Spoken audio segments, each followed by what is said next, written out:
Usai puas menjelajah Taman Nasional Rinjani dan singgah untuk riset liputan di Mandalika, kami berdua kembali ke kediaman kawan Farid. Kawan yang banyak membantu kami selama ekspedisi di Lombok. Pak Rian, kita masak apa pagi ini? Pagi ini kita masak nasi goreng. Karena logistik sudah habis ya. Karena logistik sudah habis. Kami beristirahat sejenak dan menikmati racikan bumbu olahan karya Farid untuk memasak nasi goreng. Gimana Pak Eki? Mau masak apa Pak? Ini bahasa genep. Ada bawang, brambang, bawang merah, bawang putih, merica, kemiri.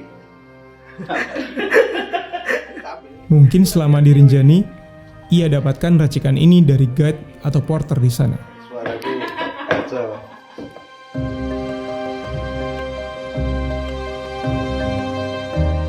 Di Bali, kami merekam bagaimana Desa Tembok telah menjadi benteng pertahanan bagi warganya saat pandemi terjadi dan membuat mati pariwisata di Pulau Dewata itu.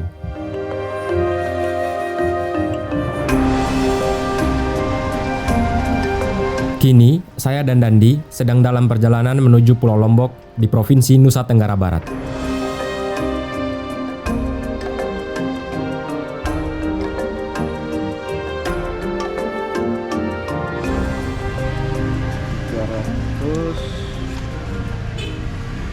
Berarti berapa mas? 325.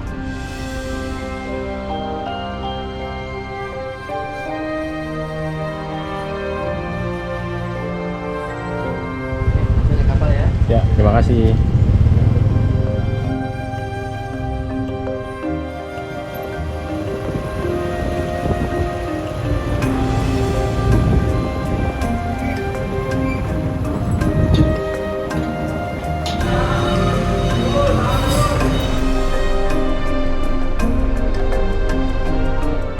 Kapal feri yang kami naiki mulai berangkat dari jam 3:30 sore.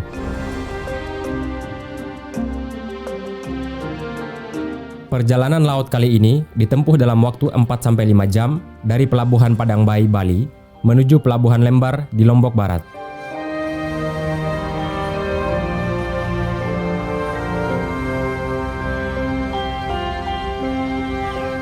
Malam nanti, kami akan bertemu Yusuf dan Farid. Ini pertemuan pertama setelah 1 bulan lebih kami berpisah. Ekspedisi Indonesia Baru. Gila banget.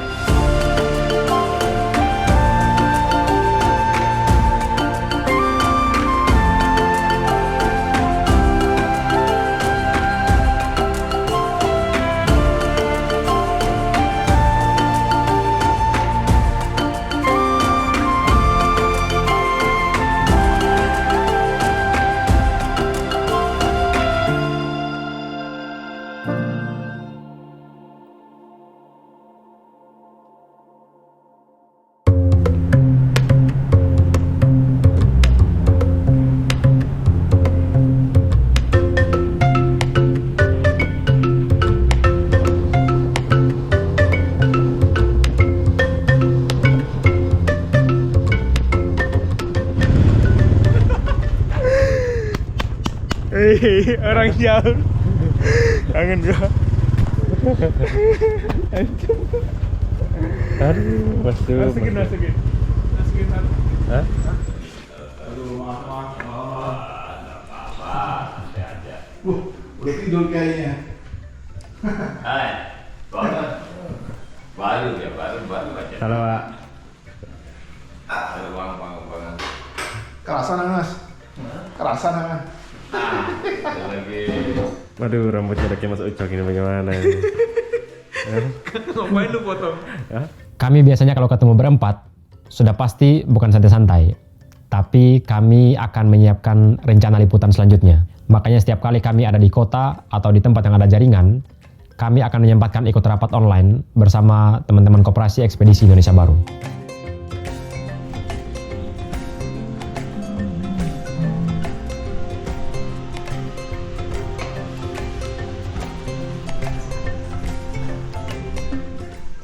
Makan terus ini bagaimana ceritanya ini? Sarapan dulu guys.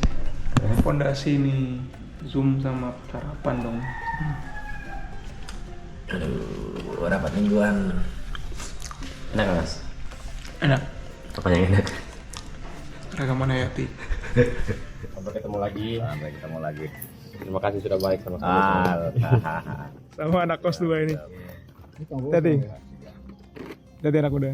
Seusai rapat itu, kami kembali membentuk 2 tim liputan. Saya dan Dandi akan berpamitan untuk meliput di daerah Mandalika, Lombok Tengah. Mas, betul mas. Terima kasih. Ya.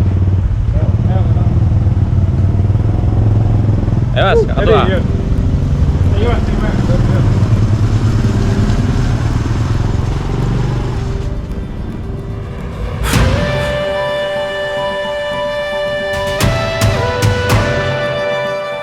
Kami berangkat ke Mandalika ditemani Fitri alias Pikong, jurnalis yang pernah meliput konflik sengketa lahan di sana.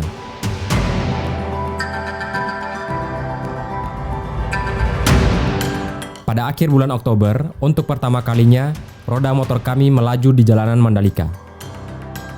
Inilah yang dikenal sebagai salah satu 10 Bali baru itu.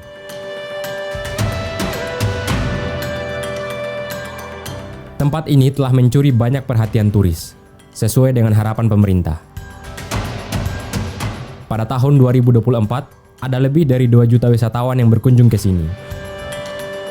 Sementara di tahun 2025, pemerintah menargetkan ada 3 juta wisatawan yang berwisata di tempat ini.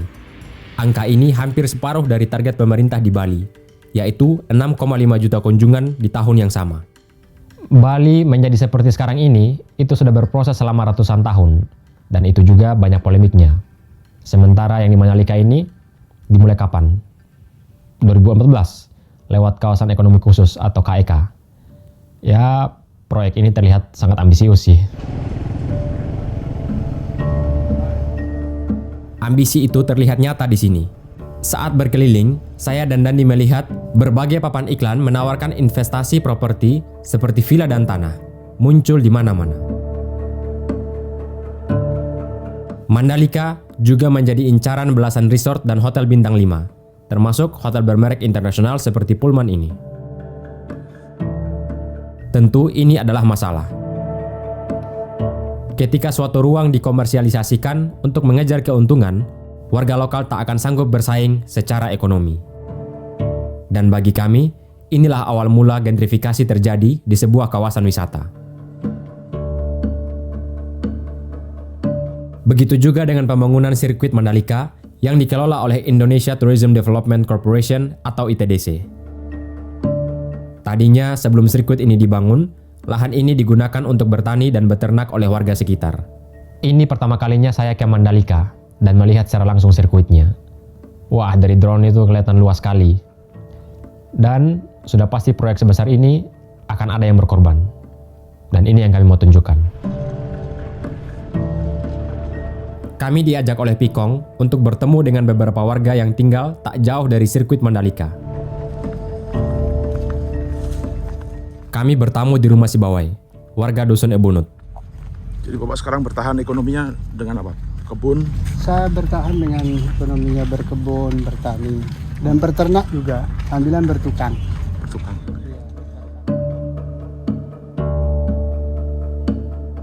Sibawai memiliki lahan terpisah seluas 43.000 meter persegi dan 17.500 meter persegi.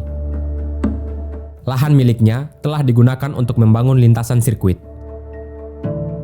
Tapi sampai saat ini, dia belum mendapat ganti rugi.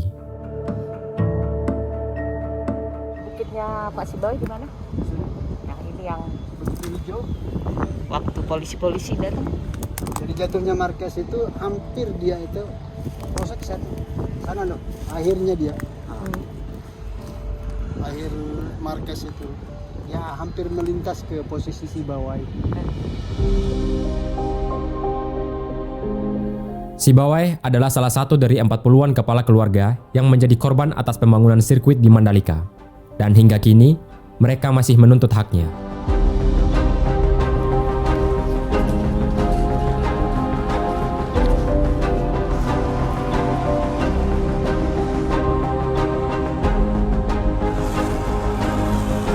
Gambar ini direkam oleh Pikong saat warga menghadang alat berat yang beroperasi di lahan mereka.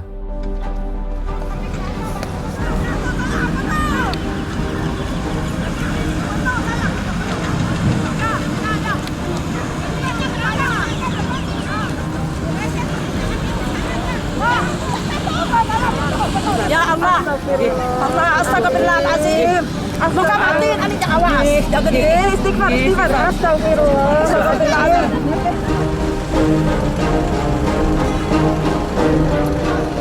Kalau sudah menunjukkan objek, sejengkal saya tidak akan mempertahankan tanah ini. Sejengkal saya tidak akan mempertahankan. Haram saya akan ambil. Tapi kenapa kok polisi, tentara dipakai untuk keliling? Sementara kami tidak pernah melakukan sesuatu yang akan melawan hukum.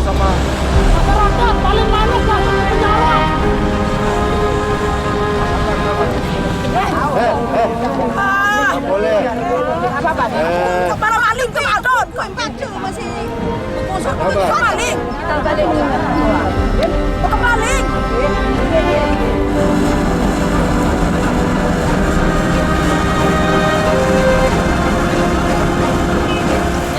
Wan tak bau baru, wan bau.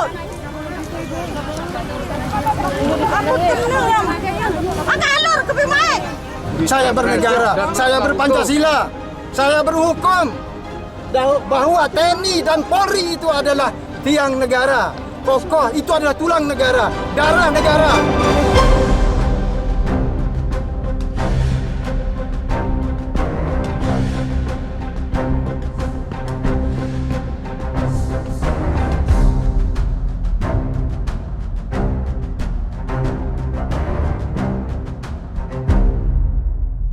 Apalah artinya kita sebagai warga untuk membendung pasukan yang 700 dari lengkap semua itu ya, kita akan berupaya yang namanya untuk mempertahankan hak kita kan.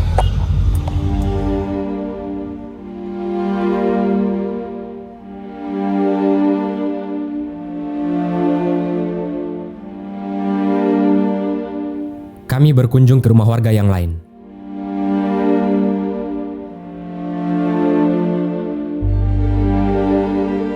Amak Bengkok dan keluarganya juga punya lahan seluas 13.500 meter persegi di dalam sirkuit. Tapi senasib dengan keluarga yang lain, mereka hanya menjadi penonton di tanah sendiri. Janji-janji kesadu, tak kesadu. Dia dijanjikan mau dibayar, dia sama sekali tidak sampai sekarang. Tawaran pertama sehingga dia mau pindah ke sini itu adalah dia dijanjikan untuk dibayar. Ternyata tidak.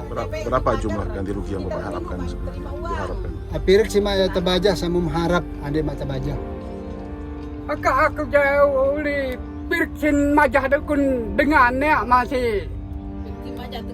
Dia akan terima bagaimana pembayaran pada yang lain-lain itu yang Ndek kayak dia tidak akan mau lebih dari pertahan apa haji yang aku je sudah mun iya terjadi. kita bajah sekek mau ada ni iya selapu 3 tahun ku ini masih ada nanti je sah kesadu ada maksadu. Sekarang sudah dia nggak percaya lagi dengan siapa-siapa. Artinya dia akan menantikan apa yang menjadi haknya dia itu, apakah mau dibayar apa. Itu kondisi dia terakhir ini. Dirinya dia jamak-jamak. Dia tidak punya lahan untuk diminta cuma-cuma tanpa ada bayaran. Mana ia jalan kat semati, suka kat semati. Walaupun itu jalannya saya mau dimatikan atau dibunuh atau apa, siap ya, mati ya. Dia akan siap mati. Mun tahu sininya. Mana andi baja. Siapa?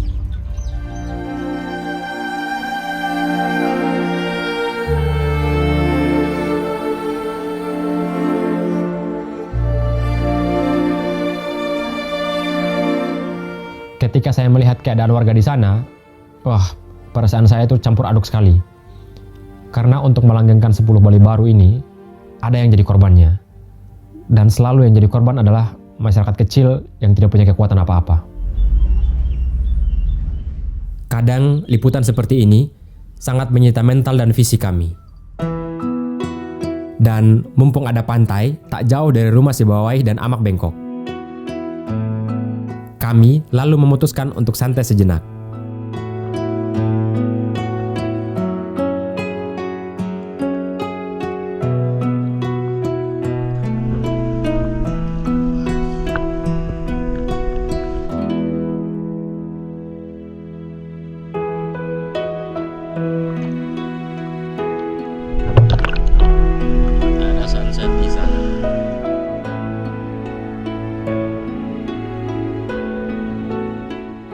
Menjelang berpamitan, kami diajak makan malam bersama oleh keluarga Sibawai. Terbatas semua. Terima kasih. Kamu di mana nih, Ben? Sekarang kita lagi di Lombok. Daerah apa? Desa apa namanya? Di Panti Serenting. Panti Serenting, dekat dengan sirkuit dan Mandalika. Sampingnya bukan dekat lagi, itu samping. Sampingnya persis itu. Bangga sekali saya bisa datang. Dulu cuma dengar berita. Iya.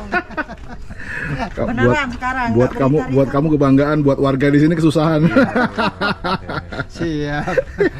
Tukar Coba perasaan. coba Ayo, kangkung Ben. serenting gini. Kangkung sirkuit. Mari Pak, Siap, sama-sama. mari. Mari Pak, Bu, mari Bu, makan Bu. Iya, bareng-bareng.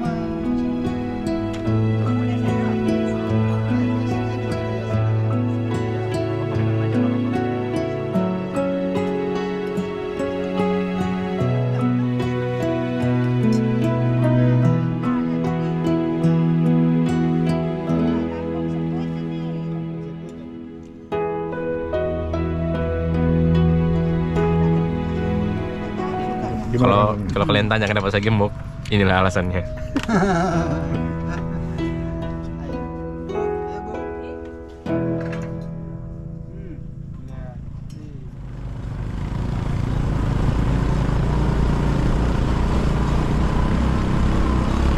Keesokan harinya, saya dan Dandi mencoba berkendara di Bukit Seger, Mandalika. Kalau ada event balapan, biasanya warga yang tak membeli tiket menonton gratis dari sini.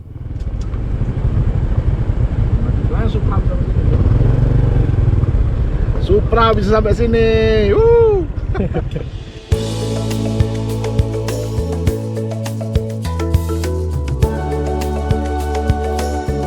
Setelah merekam cerita di sini, bersama beberapa kolaborator, kami mulai melakukan riset tentang 10 Bali baru dan cerita tentang pariwisata di Indonesia.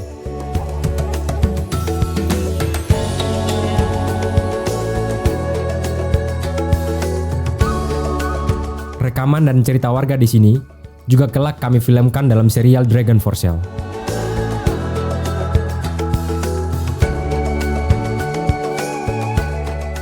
Kini, kami bersiap untuk meninggalkan Pulau Lombok.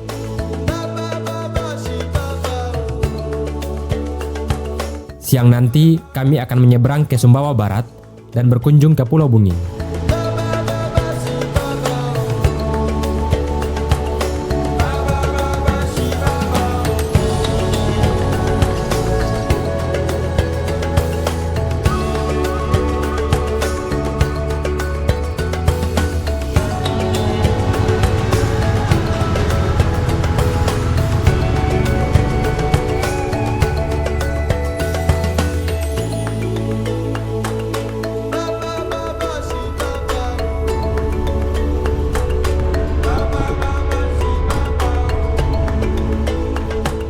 Dari Praia Lombok Tengah, saya dan Farid menuju Pelabuhan Kayangan di Lombok Timur, lalu menyeberang ke Pelabuhan Pototano di Sumbawa Barat.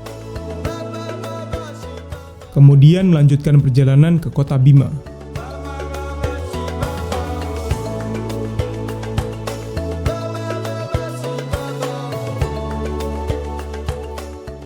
Rencananya, selama singgah di Kota Bima, kami ingin merekam tradisi pacuan kuda atau yang biasa disebut dengan paco ajara, salah satu olahraga tradisional khas suku Mbojo atau Bima.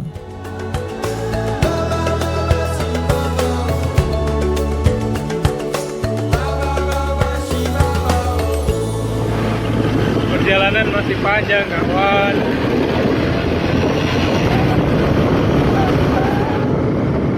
Kami sampai di Kota Bima.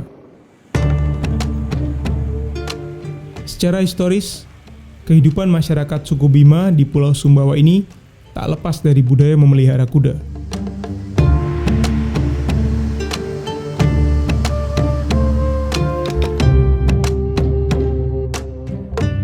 Hewan ini tak hanya sebagai peliharaan yang membantu aktivitas sehari-hari warga.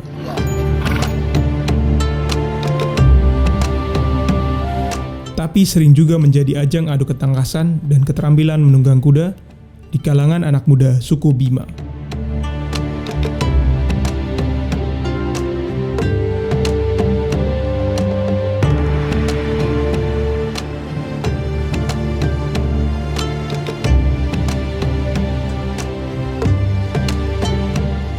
Menurut riset yang kami baca, budaya berkuda ini masuk ke Bima dibawa oleh Belanda sekitar tahun 1925. Saat tiba hari ulang tahun Ratu Belanda Wilhelmina, dirayakanlah dengan menggelar pacuan kuda.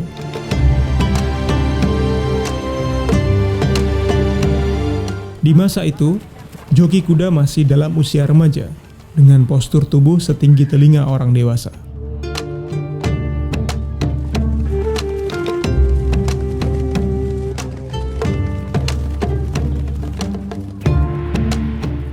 Namun, lambat laun di tahun 1970, joki pacuan kuda diganti oleh joki cilik, dengan tinggi rata-rata di bawah bahu orang dewasa.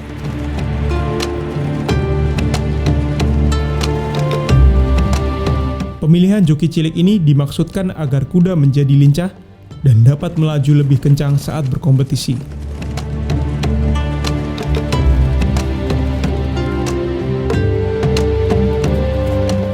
Pemenang di arena pacuan kuda biasanya ditentukan oleh dua hal, yakni kuda terbaik dan joki paling handal. Namun beberapa masyarakat berpendapat bahwa tradisi joki cilik ini rentan eksploitasi pada anak. Dan tak jarang pula orang tua yang beranggapan bahwa anak yang menjadi joki cilik dan sering menang di pertandingan akan dapat membantu memperbaiki ekonomi keluarga. Joki cilik di Bima ini kadang juga timbul resah sih gitu, karena mereka tuh usia-usianya banyak kan masih di bawah umur gitu. Tapi ini sebenarnya juga budaya adat mereka, karena mereka menyesuaikan ini ya, cerita-cerita di sana kan memang kudanya itu kecil, jadi semakin penunggangnya semakin kecil, semakin ringan bobotnya, itu juga kudanya semakin laju jalannya.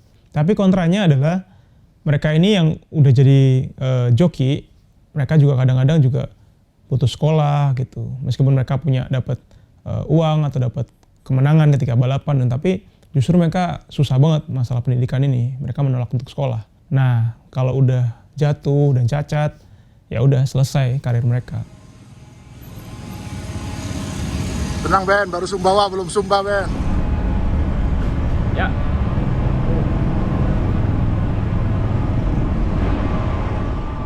Saya dan Dandi telah tiba di Pelabuhan Pototano, Kabupaten Sumbawa Barat.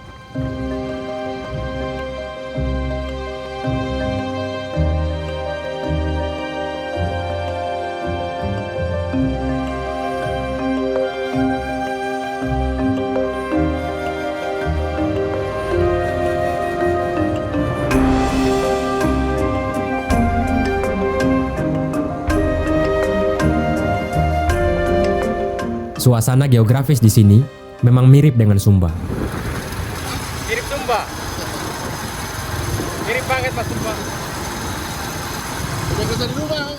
Iya. Tukulin bukit itu. Bang, belum pernah kesini Ben? Belum. Pertama kali. Kamu tetangga sendiri belum pernah dikunjungi. Kuliah di Jawa.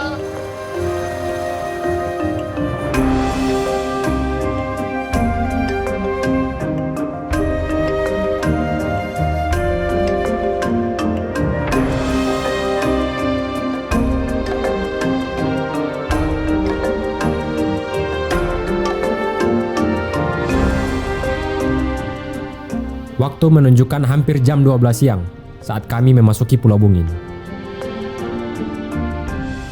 Tahun 2015, saat berkeliling Indonesia pertama kali, Dandi bersama teman perjalanannya Ucok alias Suparta Ars pernah berkunjung ke sini. Mereka merekam bagaimana orang-orang suku Bajo mereklamasi pulau ini tanpa merusak ekosistem atau menghalangi nelayan lain untuk mencari nafkah. Apalagi sampai memagari laut, seperti yang terjadi saat ini di perairan Tangerang sana, 1.500 km dari sini.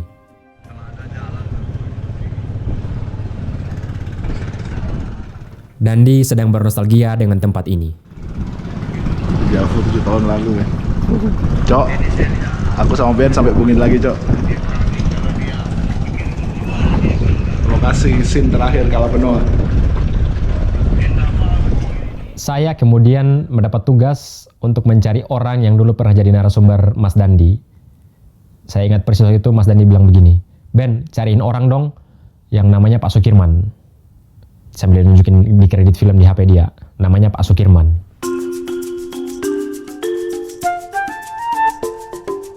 Saya diantar oleh Rahmat menuju rumah Sukirman. Halo, selamat siang. Amilah. Nyatang, Pak. Halo, Pak. Aduh. Pak, perkenalkan Pak, saya Benaya. Temannya Mas Dandi. Iya, nama Alamba dulu, Boy. Saya temannya Mas Dandi. Dari Yang dulu sempat kesini 7 tahun lalu, dari ekspedisi Indonesia Biru. Dalam hati saya bilang begini, kenapa Pak Sukirman seperti orang kebingungan ya? Setelah saya menunjukkan foto, ternyata narasumber yang dimaksud adalah Pak Sukiman, bukan Pak Sukirman. Aduh, beda ya, bukan Pak Sukirman. bukan Pak Sukiman namanya. Pak Sukiman dia. Oh, iya. Nanti pas ada kelihatan si bengkel di situ. Nah, itu sudah dia. Oh iya, terima kasih banyak Pak Sukirman. Mohon maaf mengganggu waktu. Ya, enggak apa-apa. Mari Pak. Pak Sukiman. Sukiman ya? Iya. Mari Pak. Gimana ini? Udah bangunin orang siang-siang. Keliru nama lagi. Aduh, Tuhan.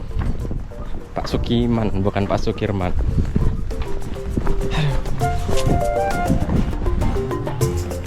Kali ini semoga benar ya. Iya, kalau Pak Sukiman. Wajana. Nah, Pak Kiman. Oh, masih di Sumbawa. Oh, masih Sumbawa. Iya, belum pulang. Salah orang, Mas. Hah? Apa salah? Salah penulisan di film itu. Ternyata Pak Sukiman. oh iya. Kasih tahu rumahnya di mana ya? Bersama dua anak di Pulau Bungin, Wira dan Jai, Dandi meminta kami untuk mencari kawan lamanya yang bernama Arif. Tapi nampaknya Arif sedang tak ada di rumah. Wira kemudian bertanya pada Andi, keluarga dekat Arif. Emang bulan rumah nih. Makan deh ini kita mau rumah nih. Kata Andi, Arif sedang berada di rumah yang satunya.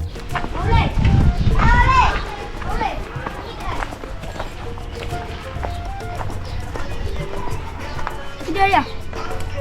Itu. Iya. Harusnya benar. Halo. Ya, halo. Gimana? Ini benar dengan Bang Arif? Ya, Oh ya. Baik, saya temannya Mas Dandi. Dandi Laksono. Dandi Laksono ya, gimana? Sekarang orangnya lagi di sana. Di mana? Di dekat tempat Di Dermaga. Oh iya. Terus? Ada nyari-nyari abang dari tadi. Lokasinya iya. di mana rumahnya? Ini dah. Ini sudah. Mencari orang di pulau terpadat di dunia ini ternyata gampang-gampang susah. Keliling terus ini ya, astagfirullah. 7 tahun. Ya Allah. Sehat, Bun. Ayo ke rumah. Iya, makasih. Aduh. Jadi selama tahun 2015 belum pernah ketemu lagi setelah setahun. Belum. Kini kami sedang menuju rumah warga yang pernah menjadi narasumber Dandi. Pak Saleh adalah tokoh di film Kala Benoa, warga Bungin yang mencari karang mati untuk mereklamasi pulau ini. 7 tahun lalu kami kesini untuk melihat bagaimana reklamasi tradisional ala warga Bajo, karena kami sedang bikin reklamasi di Teluk Benoa. Dalam 200 tahun pulau ini hanya dari 3 hektar menjadi 12 hektar dalam 200 tahun. Dan tadi kita lihat di drone, nanti kita lihat di drone, perluasannya juga nggak signifikan. Justru yang bagian depan yang melebar. Assalamualaikum.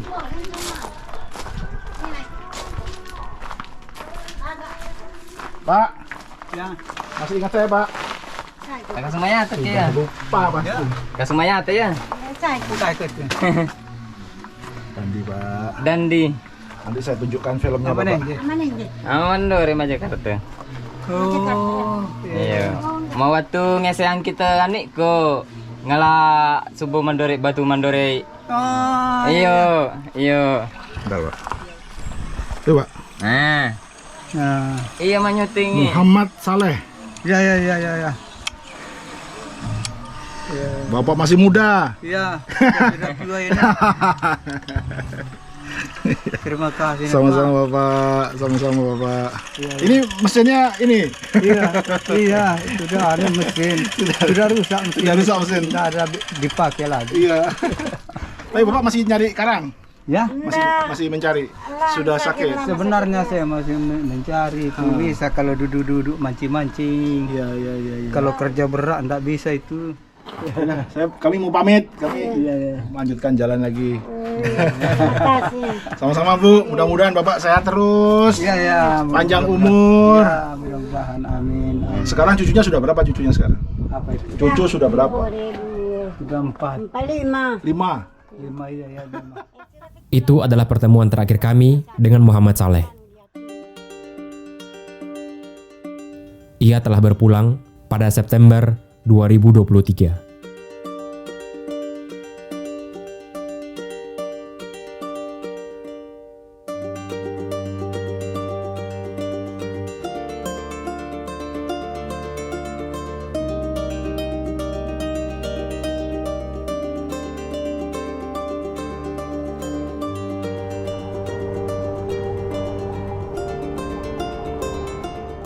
Di perjalanan selanjutnya, kami tiba di Desa Sanolo, Kabupaten Bima. Desa ini sudah puluhan tahun selalu mengalami krisis air bersih. Kita ini krisis air minum. Ya, sudah 20 lebih tahun, 30 tahun kita beli air minum. Kapan kita dapat air bersih? Dan saya menyaksikan langsung warganya harus membeli air bersih untuk dikonsumsi maupun untuk mandi.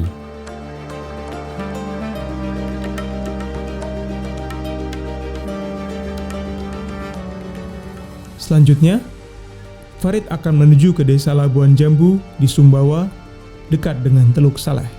Ia akan menjajal sensasi melaut bersama nelayan bagan dan snorkeling dengan kawanan hiu paus. Sedangkan saya akan menyeberang ke Labuan Bajo untuk merekam cerita warga terkait dampak proyek strategis nasional 10 Bali Baru yang tengah dikembangkan di sana.